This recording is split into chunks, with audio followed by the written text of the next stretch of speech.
On the 4th of June, the National Motor Museum in Beaulieu welcomed press and members of the Ford Owners Club to open a new chapter in the museum's history.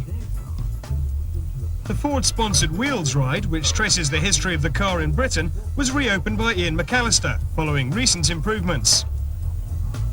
It gives a more graphic form, the history of the motor car on British roads, in a series of tableaus, whereas you can walk by one. This takes you past one in a special railway system, which has been developed by us here, but I say based on what they have at Disney World. Ford has been involved with the Beaulieu Museum for a number of years. We support the museum in the sense of providing funds from time to time to enable various elements of the museum to be refurbished. And the Wheels ride, which is an attraction for Beaulieu, which gets about 400,000 visitors a year, the Wheels ride needed renovation. Other Ford attractions included a replica of Henry Ford's quadricycle. Well, the quadricycle was only the second automobile to be put onto the streets of Detroit. It was the first automobile that Henry Ford put together, and effectively it was the start of the Ford Motor Company.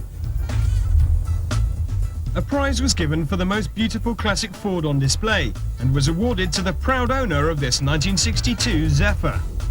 And this was the first example of transatlantic styling, which had been done by English designers. It had beautiful performance, and it was an all-round, very affordable luxury car.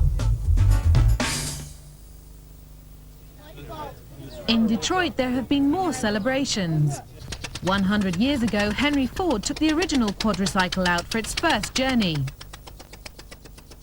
A century later, the event was recreated as another replica, like the one seen in Beaulieu, was driven by Henry Ford's great-great-grandson, Henry Ford III, on the day of his 16th birthday.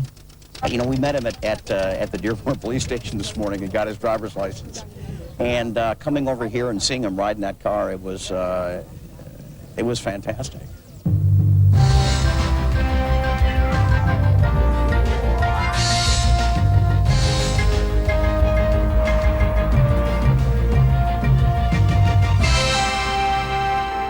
On the 6th of June, Ford of Britain's first ever Heritage Centre was officially opened by Chairman Ian McAllister. The purpose of the centre is to bring together the historic vehicles which for years have remained scattered throughout the company's facilities.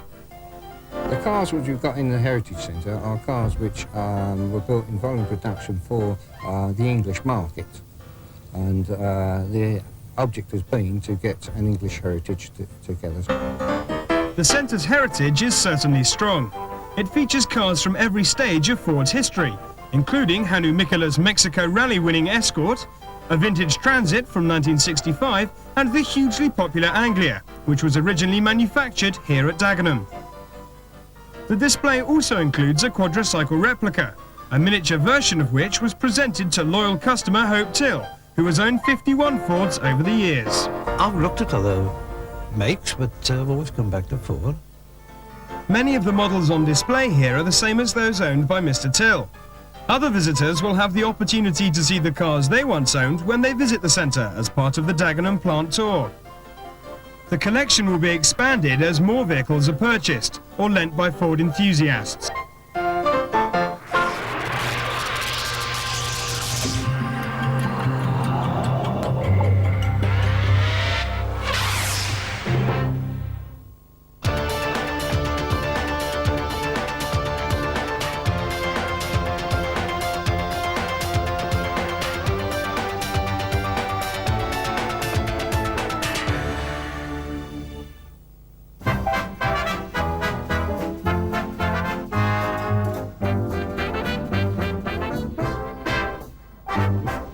Today is a day of celebration for anyone in the auto industry. 100 years ago today, Henry Ford took his first homemade car for a spin, the quadricycle. Hi everyone, I'm Ellen Akins reporting from Greenfield Village in Dearborn, where Henry Ford's ideas and his work on the quadricycle are being celebrated. We're going to show you highlights of the event, but first let's go back to the studio. Thanks, Ellen. Company sales are out for the month of May. The Ford Taurus has edged past the Honda Accord to retake top billing. as America's #1 selling car year to date and posted its best May since 1988.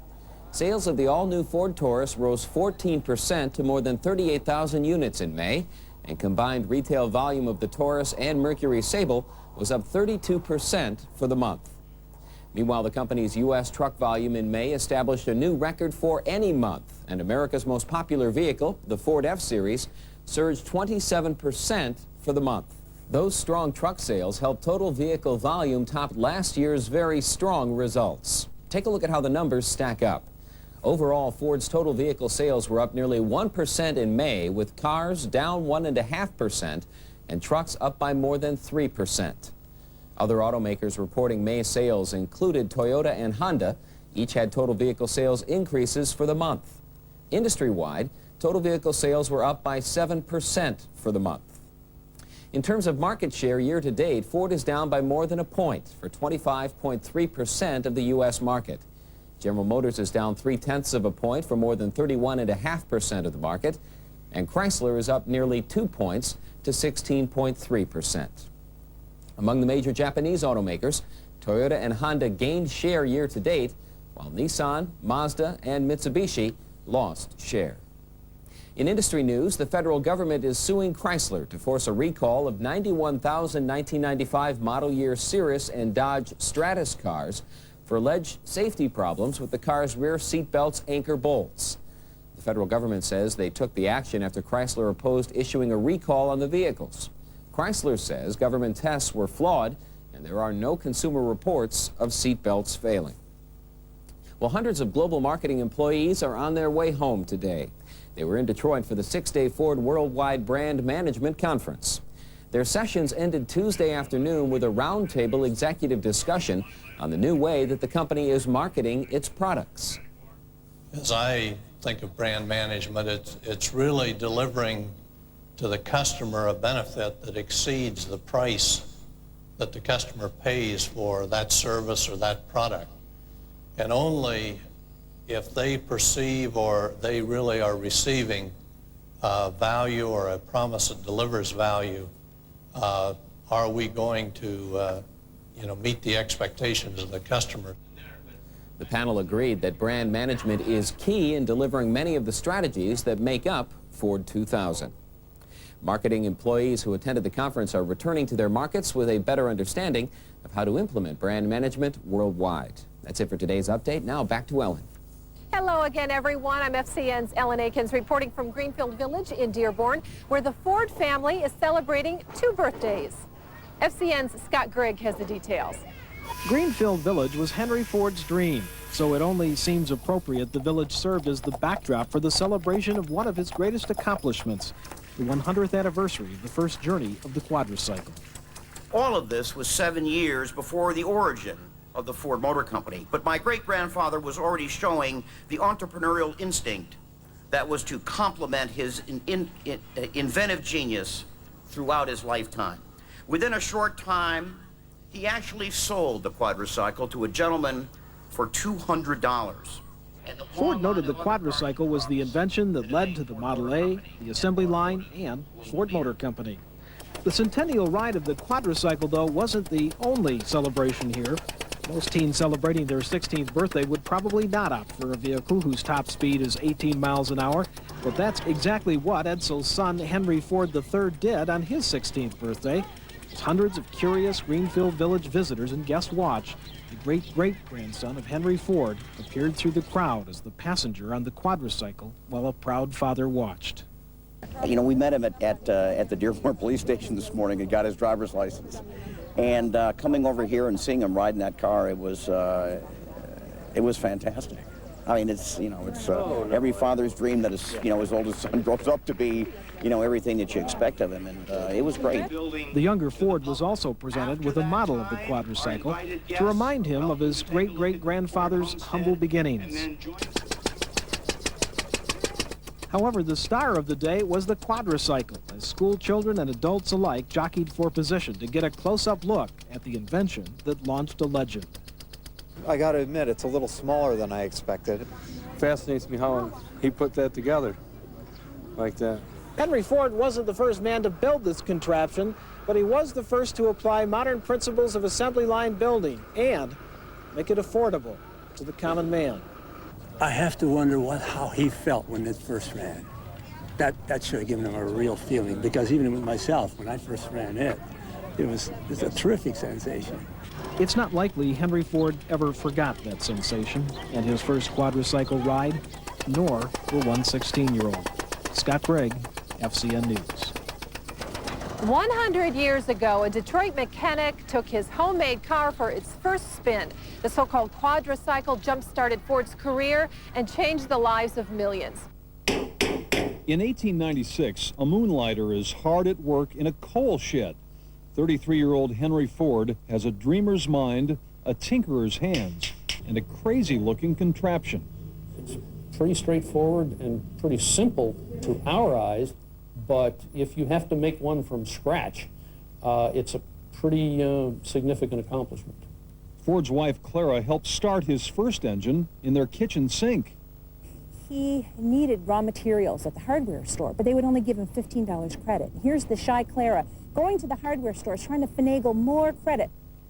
On a dark, rainy morning, June 4th, 1896, Ford is finally ready to road test his homemade marvel. Almost ready.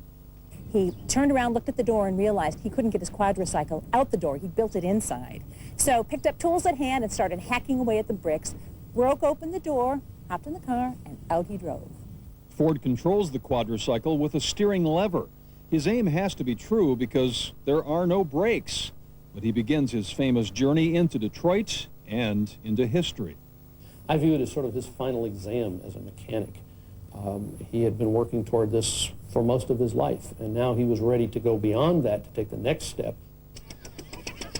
Henry Ford's great-grandson Edsel says the quadricycle triggered a chain of events that affected millions of lives. Henry Ford's quadricycle led to the original Model A, which was the Ford Motor Company's first product, to the Model T, to the moving assembly line, to the $5 a day, to the Thunderbird and Mustang and Taurus, and the long line of other cars and trucks that have made Ford Motor Company an automotive global leader. At Greenfield Village in Dearborn, Michigan, I'm Bob Peters. Seeing the quadricycle on the street is a big event in itself, but something else happening today at the village holds just as much importance. A key to the newly restored birthplace of Henry Ford was presented to Sheila Ford Hamp. A fire last fall damaged part of the house that Ford moved to Greenfield Village in 1944. The house is now open for visitors. Guests of the quadricycle event and the media got a look inside the house. When FCN took a tour of the home, it was still going through the renovation and changing process. October 6th, 1995. Those who work here at the village will remember that date for a very long time. A fire had started in the sitting room, damaging about 10% of the house. The floor in there completely fell down to the basement. The only artifact that was lost, luckily enough, if you had to confine it to any one thing, was a spinning wheel that was brought over by Henry Ford's grandmother. While that was a great historical loss, curators were lucky the fire didn't destroy more of the home's original pieces. The restoration team used this opportunity to make changes to the home. The most important story that we found were the years prior to Henry Ford going to Detroit at the age of 16 to start an apprenticeship with a dry dock company there in Detroit, Michigan. The restoration team wanted to make the house more accessible to visitors, so now they can walk right through the same living room where Henry Ford and his parents greeted guests at the turn of the century. And new photos of the home were recently discovered that show more of what life was like for Henry Ford when he was a boy growing up in Dearborn, Michigan. We saw it primarily as a challenge to be able to come back into the building and to bring a new interpretation to the building, to look at past interpretations of the building, to see what we could do maybe differently in presenting the building, the structure. The restoration team had to clean each piece of furniture separately, and they did it in a remarkably short amount of time, in just over 6 months. Well, if you don't know much about history, then Greenfield Village is really the place to be. FCN's Scott Gregg is back with a look at what life was like before trains, planes, automobiles, and just about all of our modern-day conveniences. With the village hosting the 100th anniversary of Henry Ford's quadricycle, what better time to learn more about Detroit's contribution to history? Doris Penachero, tour guide with Greenfield Village, offers us a glimpse. Henry Ford was born in this home in July of 1863. This home was originally about 2.5 miles from here. Henry did live in this house up until about the age of 16. The next building you will see is the Mack Avenue Ford plant. This does date to around 1903, and this was the site of Mr. Ford's first successful car company. It was in this building on December 31st of 1879 that Edison did his first public lighting display. Want to see more? You can, 7 days a week from 9 to 5 here at Greenfield Village. Where you have such a wonderful learning opportunity, you're bound to get kids. In fact, 4,000 school children are expected to visit the village today. And what a great lesson they're getting in automotive history. When Henry Ford built that, what do you think he meant when he wanted to name it a quadricycle? Maybe like run by a motor or something. The first car to run by a motor. I know like a weird bike or something, like a go-kart or something like that. Did you ever want to drive something like that? Yeah. We sure hope that you enjoyed FCN's special coverage of the 100th anniversary of the quadricycle.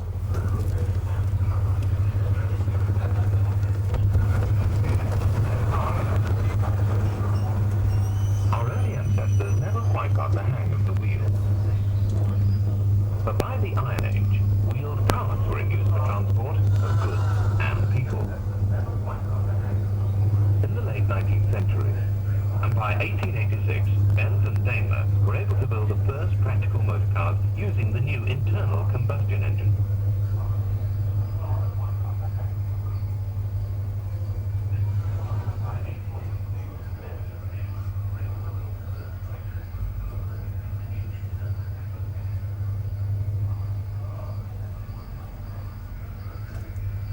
This strange new invention often caused havoc when it appeared, and it was not universally welcome.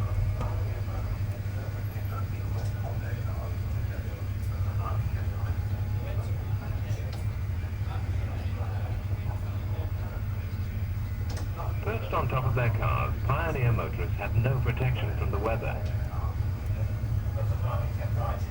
Motoring fashion gave some protection from summer dust.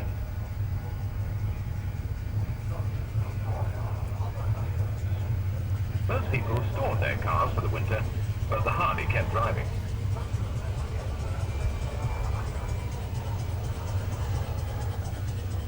Poor car lights made night driving hazardous. Compare them with today's headlamps.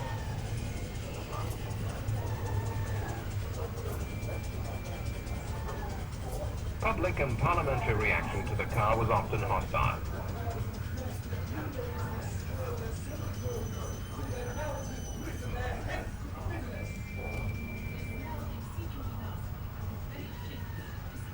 From 1896 until police beat traps were commonplace.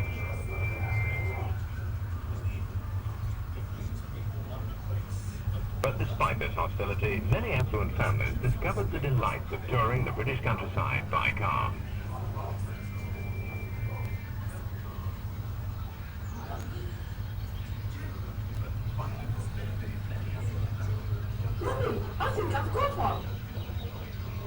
Only the rich could afford the expensive hand-built cars of Edwardian times.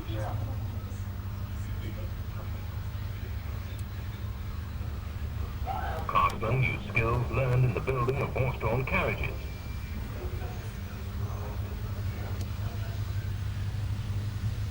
But it was racing that encouraged the technical development of the motor car.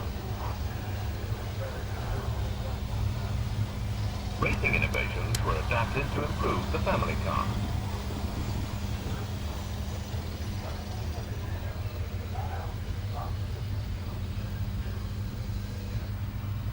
But the building of cheaper cars awaited the development of mass production techniques. In England, Henry Ford led the way in 1914 with his Manchester assembly line. And then came war, with motor vehicles finding a new role behind the lines.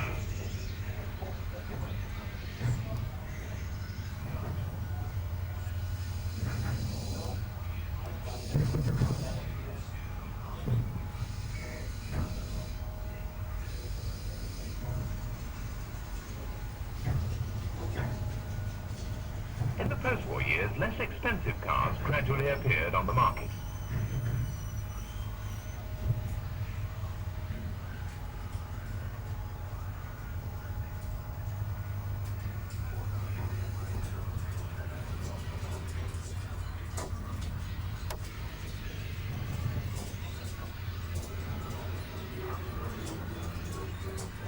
Families in Fords, Morrises and Austins would share a bank on work outings. As traffic grew and regulations multiplied, motoring organizations were there to help. In wartime, private cars saw service on the home front. It came to an end when the invader began to attack the last stronghold. The post-war motor industry presented a mixture of old and new models to a nation hungry for cars.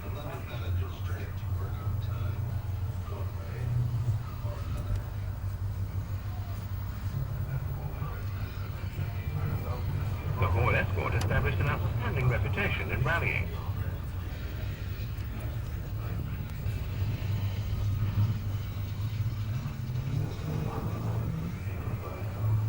In the 60s, the Mini took the world by storm and became the car for everyone.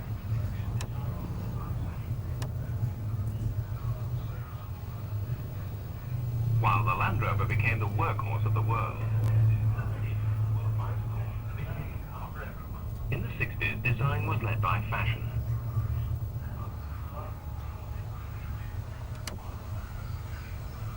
While constructors pushed cars to the limit.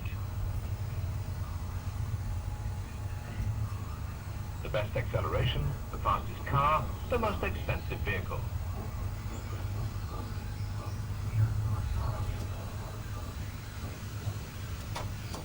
Today's cars bring freedom to the family, and with electronic control, are cleaner, safer, more comfortable, and more reliable.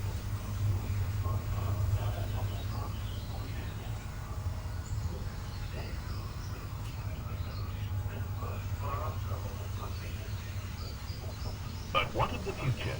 Will we have flying cars, hover cars, or even walking cars? Who knows?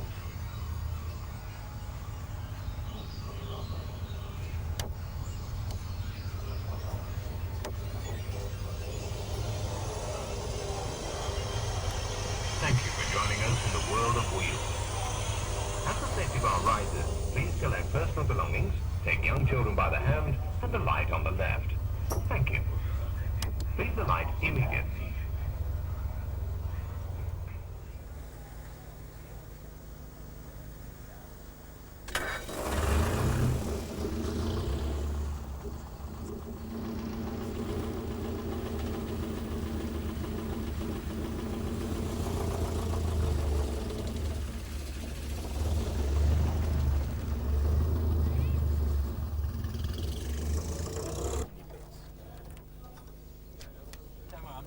I'm just going to get the engine started while you do that, okay?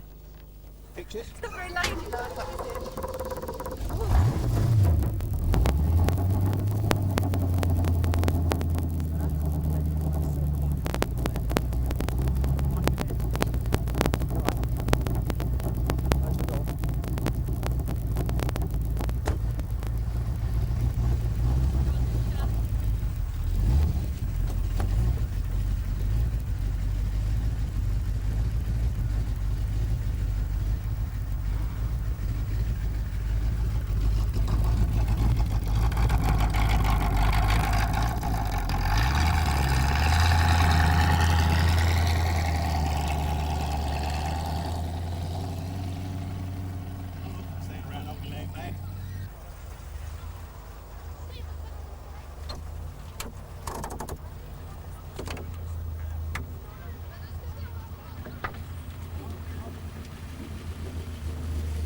by the trees. Oh, give them to me. Anything else? Yes, please. This is the most experienced woman here. She knows more about co-driving than I know.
You put from here?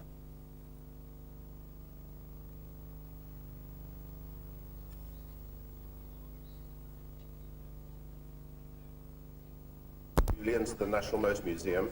My role today, I'm Ken Robinson, Managing Director here at Beaulieu, and I'm simply the announcer so that everybody knows what to do when.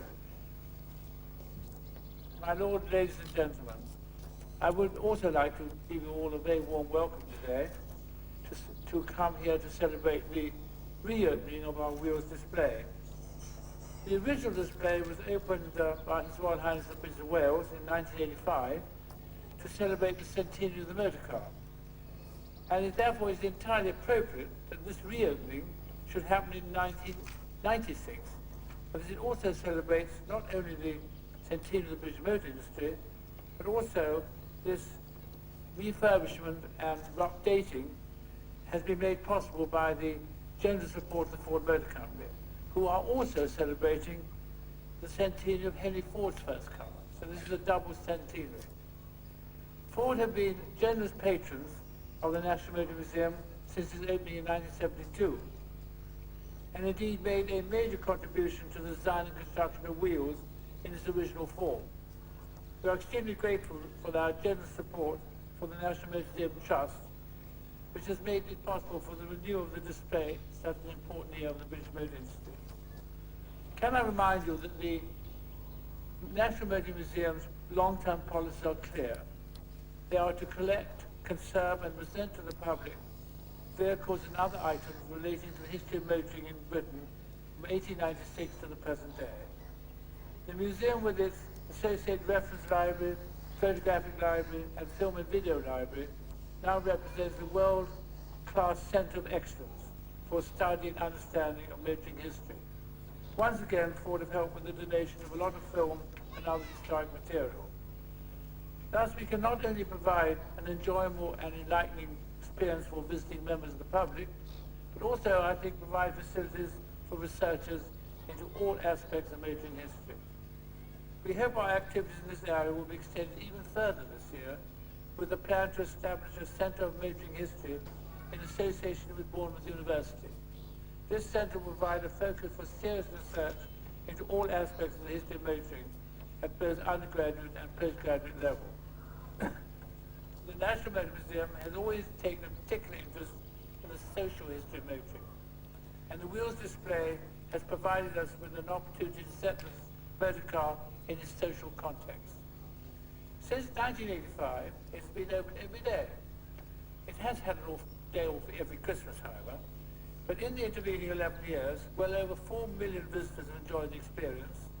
In that time, travelling at a leisurely 0.35 meters a second, the ride is run for 25, and to modify the underlying thinking to match current perceptions.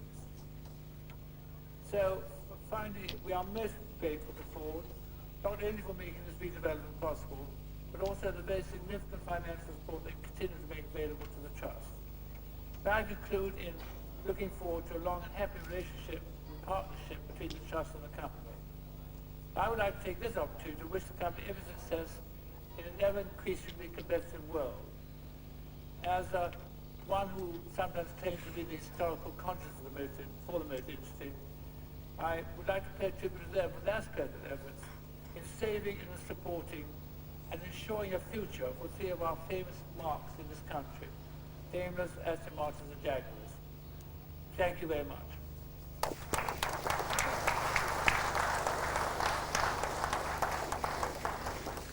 My lords, ladies and gentlemen, it certainly gives me great pleasure to be here today to celebrate the reopening of the Wheels exhibition here.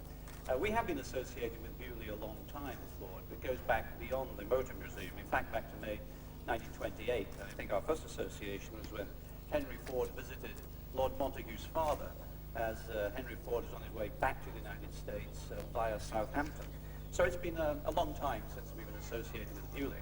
The reason why we wanted to come along today to open the exhibition is because the 4th of June is an important date for us. Because it was on this day in 1896 that Henry Ford took his courage in his hands and also a hatchet, chopped down the framework to his door and wheeled out into the Detroit night his quadricycle, a copy of which, or a replica of which you see before us.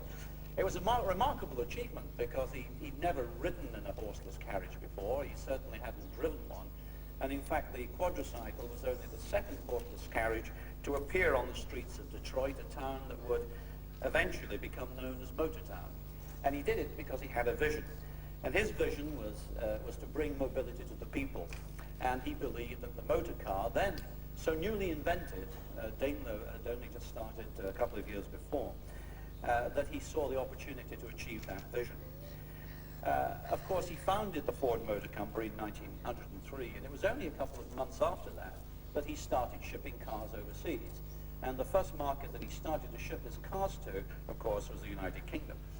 And one of the young people who helped uncrate one of those first cars was a gentleman called Perry. And Perry had been working in the motor industry since its beginning in 1896. He was employed by a gentleman called Harry Lawson, who later went to prison. He was a colourful rogue. Familiar people like that have been in the motor industry ever since, I think. But he was attempting to gain control over the industry at the time with a new syndicate, the British Motor Syndicate, and he owned the first British motor company at that time, which was the Daimler. Well, Perry soon parted company with Lawson. He went into business on his own, and when that started to falter, the partners rather, when that started to falter, Perry took over the group that eventually became the Ford Motor Company as we know it today.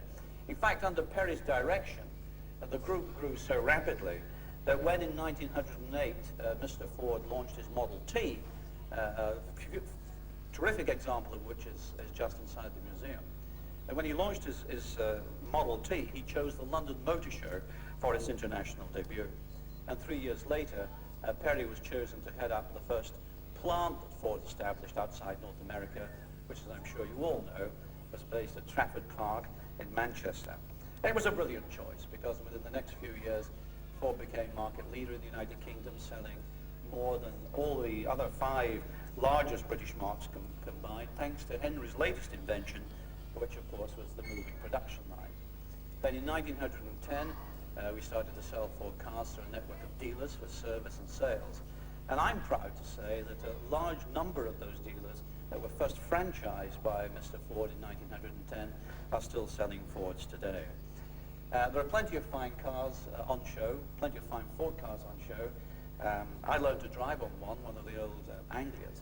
And if you take the opportunity to see the fine display to the right-hand side, I think it's clear evidence of the enthusiasm in which these cars are still held, because no history of motoring in the UK would not be complete without the Model Y, the Zephyr, the Zodiac, and other great names like that. But although we make cars, I just wonder how many people know that during the war we turned production over to military equipment. We made all the British Army Bren carriers, and we're very proud to say that we made over 30,000 Merlin Aero engines under license from Rolls-Royce that went into such famous aircraft as the Lancaster, the Mosquito, and the Hurricane.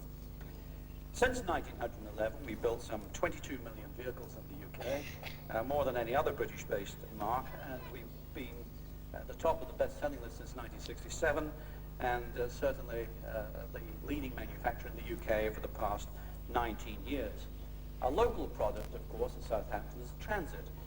That's another British legend. It's actually manufactured in the same factory that the Spitfire was launched some 60 years ago. Quite a connection, and the Transit itself has been market leader in the UK for an amazing 30 years. And we're very proud of the fact that over a quarter of our production, of course, is exported. But we do invest heavily in the UK. We've always been a technological leader here because it's been our policy to try and bring technology to the market at an affordable price. And as early as 1922, we had our first research laboratory at Trafford Park examining the quality of materials going to the then Model T. Today, our major engineering centre is at Dunton in Essex. We invested about £4 billion there. It's part of our worldwide global system now, producing or developing the small and medium-sized cars, that's up to and including Mondeo, that account for over half the world's production. So it's a very important part in a global industry, which brings, I think, jobs and prosperity to many people, and of course, freedom. And none of that would have happened if back in 1896, two young men hadn't seen the vision and hadn't believed passionately in achieving that. Henry, of course, founded the company that is known as the company that put the world on wheels. Today, my job is a little simpler than that. It's to put people into wheels. There are really excellent selection of cars over there across the Ford Owners Clubs. And after you've been through here or looked at those cars, can I ask all our friends from the press please to be in the dark? A few smiles from you children, that The mention of education activities at Beaulieu. I remember the first thing that our head of education, Graham Carter, told me when I asked him about the importance of the motor car. He said that the Ford Model T broke down and did the ride on wheels. Members of the official guests. And then we will make our way afterwards over to the Domus for lunch at 12:30.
Together. Nice.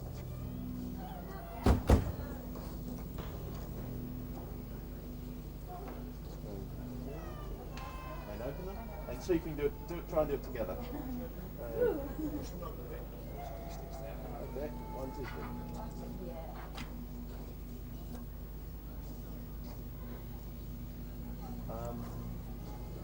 Just stop.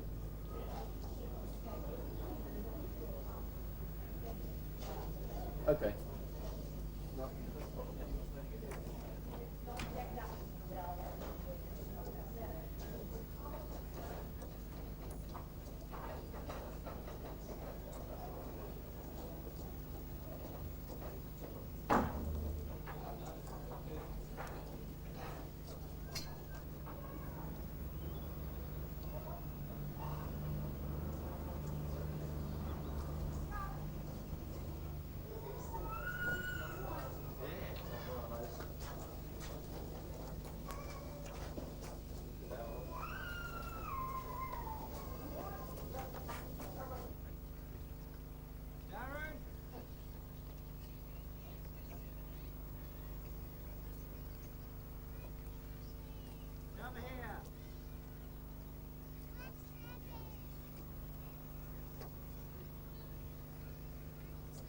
Oh, I was just thinking. I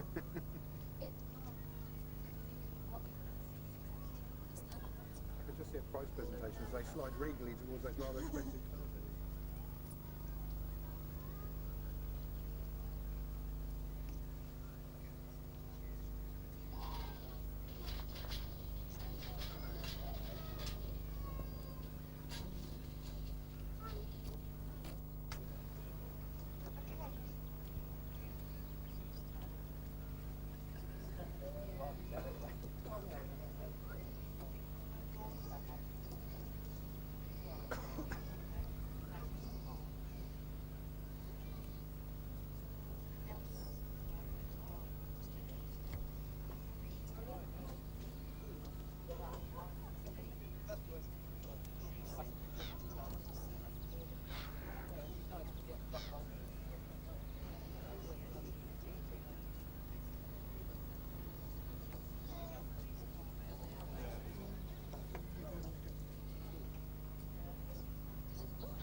Is it Derek Sanson you're making it for? Who's No, Liz Pelling. Liz Pelling? Right. Pretty good.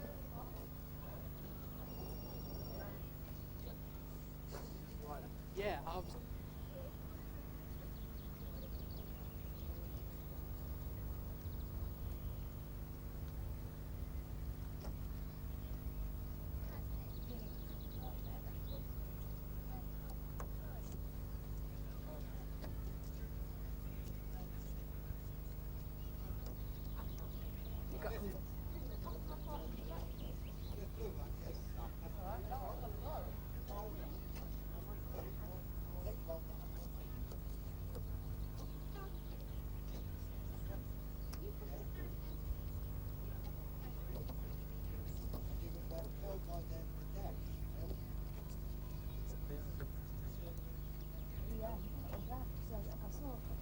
Sorry, £100 as well.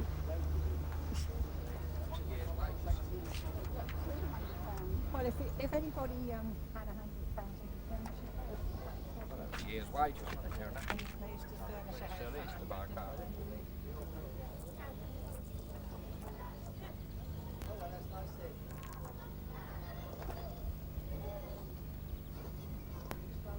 something like that. It's amazing, isn't it? A car for £100.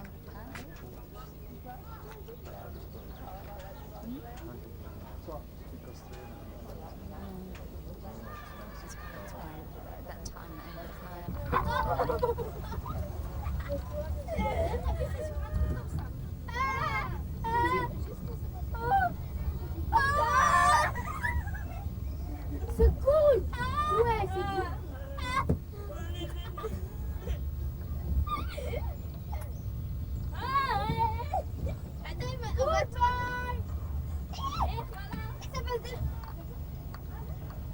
We are now entering the National Motor Museum, which exhibits over 200 historic vehicles.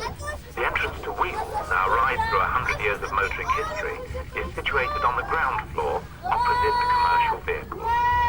In pride of place on the lower floor are the world land speed record breakers, flanked by sports cars and racing cars.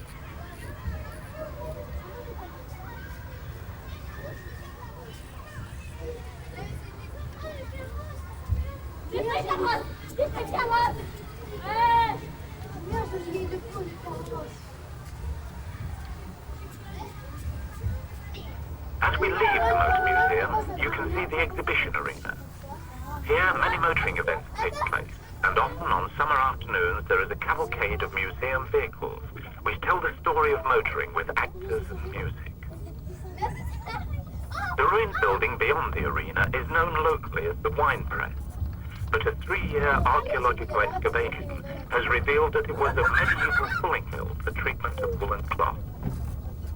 Beyond the building, on a gentle slope, the Beaulieu vineyard, which produces fine English white and red wines. And Beaulieu Abbey.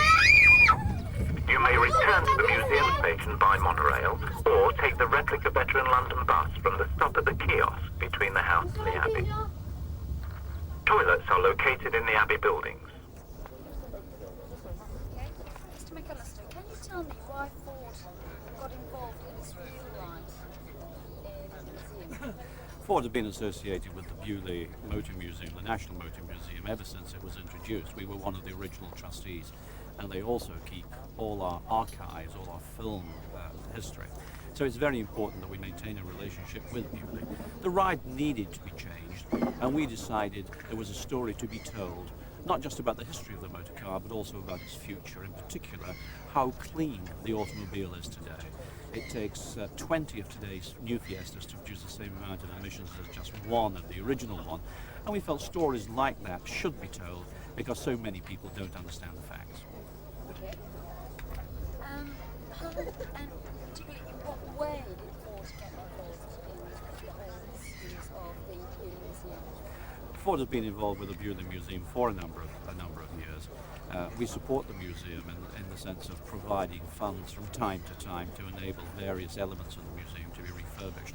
And the Wheels ride, which is an attraction for Beaulieu, which gets about 400,000 visitors a year, the Wheels ride needed renovation, and we decided it was appropriate for us to fund that renovation.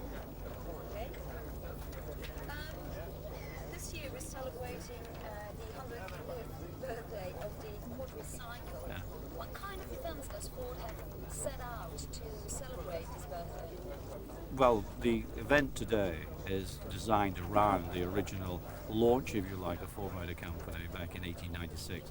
But it is interesting that whilst 1896 is the 100th anniversary of Henry Ford driving the vehicle into the streets of Detroit, it was also the 100th anniversary of the start of the motor industry in the United Kingdom. The first company to be founded in the UK to sell and manufacture and sell automobiles was the Daimler Motor Company.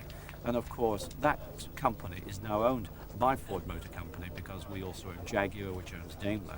And therefore, the events of this year are particularly important for Ford, and that will be reflected in our exhibition at the Motor Show in October, which will feature the history of Ford in the United Kingdom. Tell me a bit kind of more into detail what within Ford's history means to quadricycle exactly? Well, the quadricycle was only the second automobile to be put onto the streets of Detroit. It was the first automobile that Henry Ford put together, and effectively it was the start of the Ford Motor Company. Using the quadricycle, he started to attract investors, he formed a company, and then in 1903 the company started, and the rest, as we say, is history. Okay, thank you very much. You're welcome. Splendid car to drive through.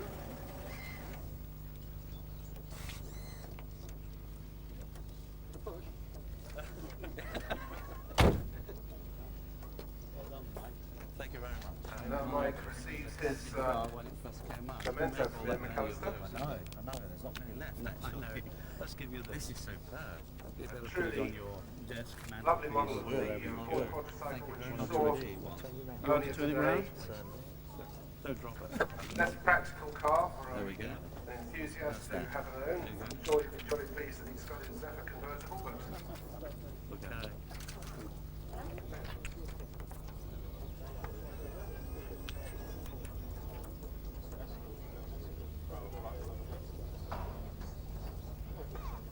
First question is, you reopened Wheels Right today. Can you explain me what is so special about Wheels Right, what it actually is? Well, Wheels really was unashamedly copied from Disneyland, who have a series of rides of various types. And we started this about 15 years ago and decided that we should have one at Beaulieu. And it was opened by Prince Charles in 1985. But since then, a lot has happened in the history of motoring and technology, and it needed updating. And that's what we've done to really celebrate the 100th anniversary of the motor industry and also Henry Ford's first car this year.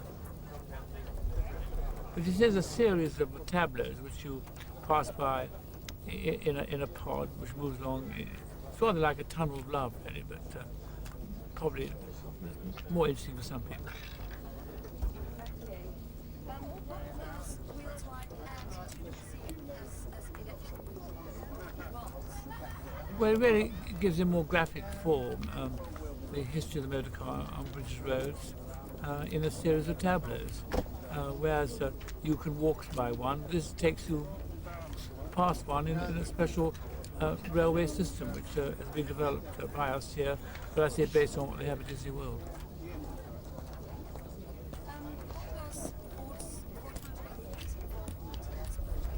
Well, they are the main sponsor of Wheels, and therefore when it needed refurbishing, they kind of came forward with some more money so we could improve it and bring it up to date.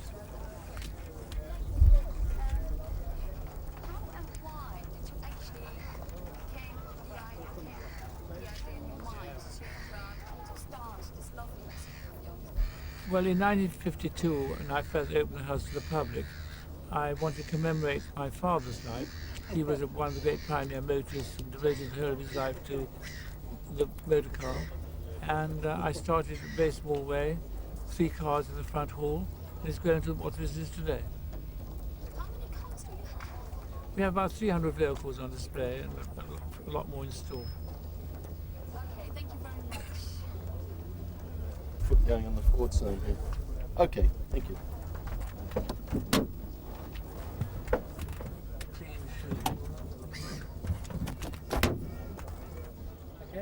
Okay, you're here as a team member of the Ford Owners Club. Can you tell me why exactly you came here today?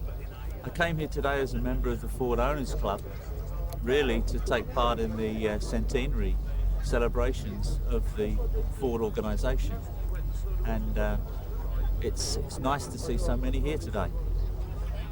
How long have you been a member of the Ford Owners Club, and why are you actually interested in being part of such an organisation?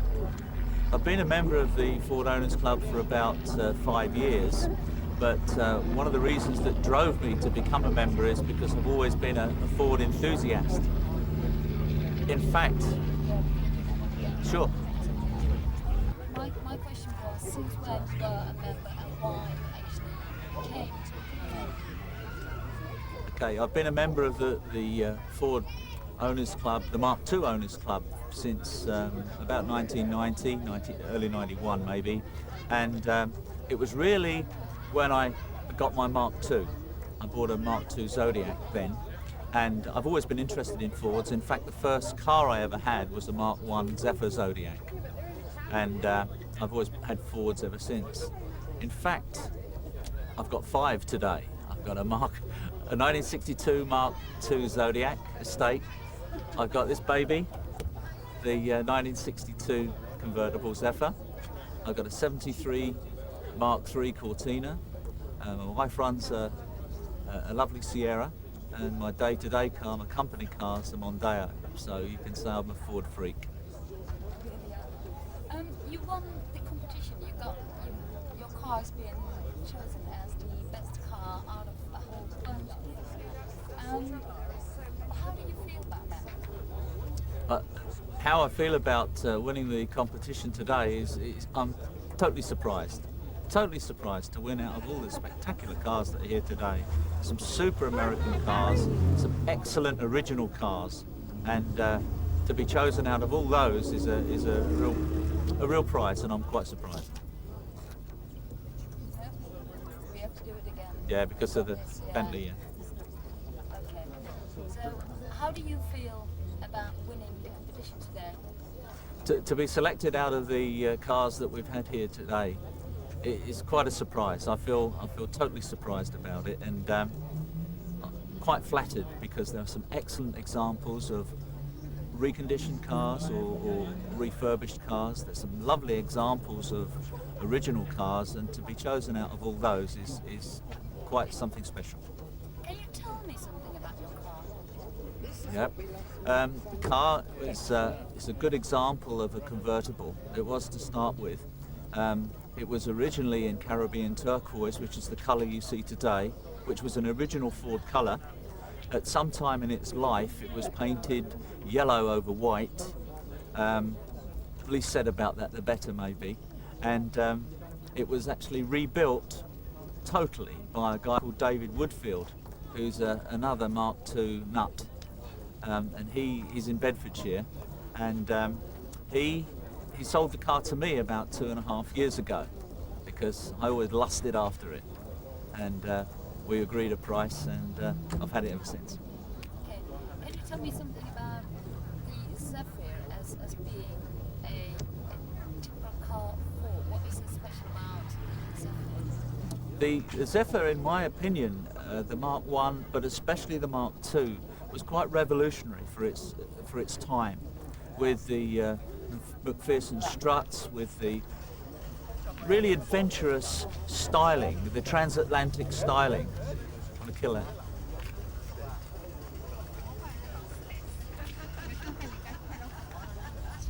Yeah. Can you tell me something about Zephyr? Yeah, the Zephyr itself, if you consider when it was actually built in '62, which meant that the planning from the Mark I, which came in '56, it was quite an adventurous thing then, and I'm not on Ford's payroll, so I can say it. Ford were very, very forward-looking, I think, when you consider the competition around them at that time. There was the old Austins and the Westminsters and the dull cars of the day, and this was the first example of transatlantic styling, which had been done by English designers, or British designers, I should say. And it had excellent handling. It can handle 6 people. It's an excellent carrier of people. It had beautiful performance, and it was an all-round very affordable luxury car for everyone. Okay, thank you. Thank you very much.